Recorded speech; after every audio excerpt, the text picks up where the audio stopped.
All right, in question 12, you are going to use the SDS sheets that you've been provided with to identify the two components of the original mixture. It wants evidence to support your choice, so you need to make sure that you can find some information in the SDS in order to do that. So here's an SDS. This is the first page of the SDS for acetone. Acetone happens to be our organic solvent. So we know acetone is not the name, sorry, I'm a little shaky there.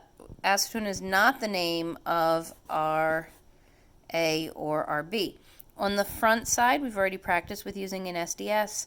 We're looking at things like hazards identification. We have information about first aid measures.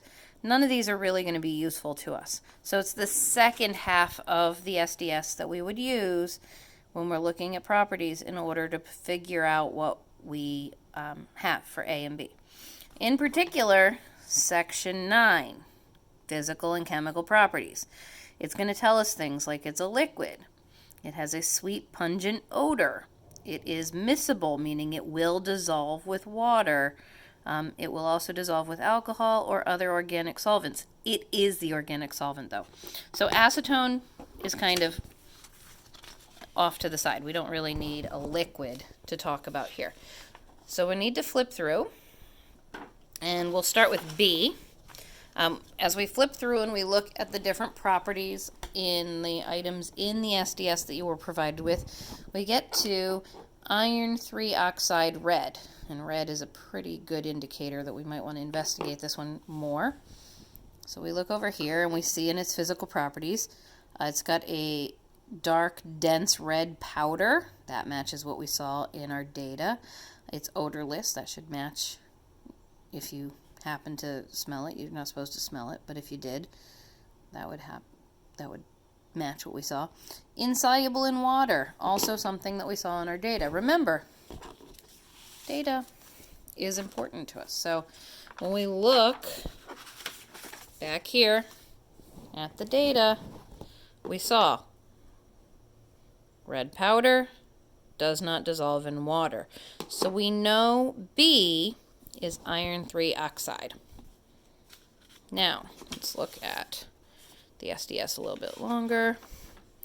So we have copper 2, sorry, this is nickel nitrate. Nickel nitrate is green.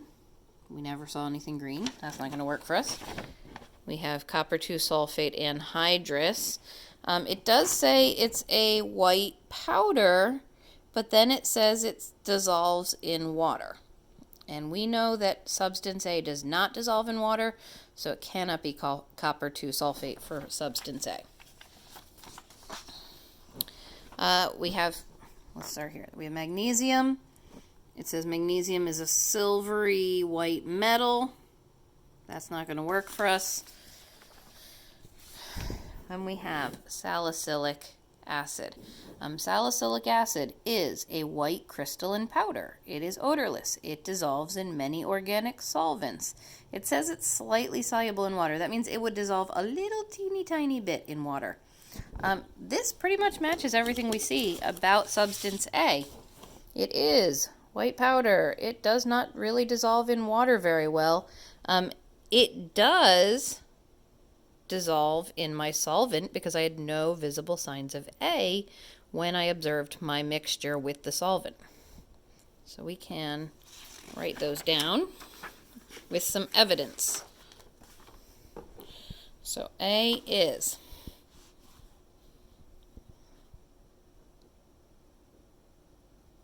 salicylic acid. Evidence, it's white powder.